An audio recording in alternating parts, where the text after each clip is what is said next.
பொதுவாக சொல்கிறேங்க, மற்ற இடத்துல சொல்கிற மாதிரி இந்த ஆயிலை வாங்கிட்டு போங்க, 10 நாள் தடவுங்க, 20 நாள் தடவுங்க, வலி சரியாக போயிடும் நான் சொல்ல வரலைங்க. உங்கள் வீட்டில் பார்த்தீங்கன்னா ஜவ்வு பிரச்சனை, எலும்பு தேய்மானம், அதேமாதிரி நரம்பு பிரச்சனை, இடுப்பு எலும்பு உடஞ்சி விலகி இருக்குது, இந்த மாதிரி நிறைய பிரச்சனை இருக்குது, ஆக்சிடென்ட் ஆகி பிரச்சனை இருக்குது, ரொம்ப நாளுக்கு கீழே விழுந்தது இப்போ பெயின் இருக்குது.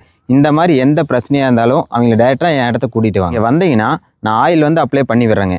ஒன்று ஸ்மோக் ஆயில், இன்னொன்று பெரண்ட் ஆயில், 2 ஆயில் அப்ளை பண்ணி விடுறேன். போட்ட 10 நிமிஷத்துலேயே வலி கம்மியாக நல்லாவே உணர்வீங்க. இந்த 10 நிமிஷத்தில் வலி உணர்றதுக்கு காரணம் என்னென்னு பார்த்தீங்கன்னா நம்ம கொடுக்கக்கூடிய இந்த ஆயில் தான். இதில் மெயினாக பார்த்தீங்கன்னா பெரண்டை, அது கூட எலும்பொட்டு இலை, இந்த 2 தான் மெயினாக இன்க்ரீடியன்ஸாக இருக்குது. என்னுடைய வேலைப்பாடு தான் பார்த்தீங்கன்னா ஒரு 10 நிமிஷத்தில் அந்த வலிங்கிறது நீங்கள் உணர்வீங்க. இது வெளியே எங்கேயுமே கிடைக்காது, நம்மகிட்ட மட்டும்தான் கிடைக்கும். யாரும் சிரமப்பட வேணாங்க. ரொம்ப தூரத்துலேருந்து வருவீங்க. ஒரு நாளைக்கு பார்த்தீங்கன்னா 30-40 பேஷண்ட் நம்ம பார்த்துட்டு இருக்கோம். நீங்கள் அப்படி வர்ற மாதிரி இருந்தால் என்ன டேட்டு வர்றீங்க அப்படின்னு இன்ஃபார்ம் பண்ணிட்டீங்கன்னா அவங்க டைரியில் நோட் பண்ணி வச்சுக்குவாங்க. ஓகேங்களா? அப்படி தூரத்துலேருந்து உங்களால் வர முடியல அப்படிங்கிற பட்சத்தில் கீழே போயிட்டு இருக்கிற நம்பருக்கே நீங்கள் கான்டாக்ட் பண்ணி கொரியரில் கூட நீங்கள் வாங்கிக்கலாம். டேரெக்டாக நேரில் வர்ற மாதிரி இருந்தால் இது ஈரோடு மாவட்டம் பெரிய கொடிவேரி வளலா ஆர்கானிக்ஸ். நீ டேரெக்டாக நேரில் பார்த்து பேசிக்கலாம்.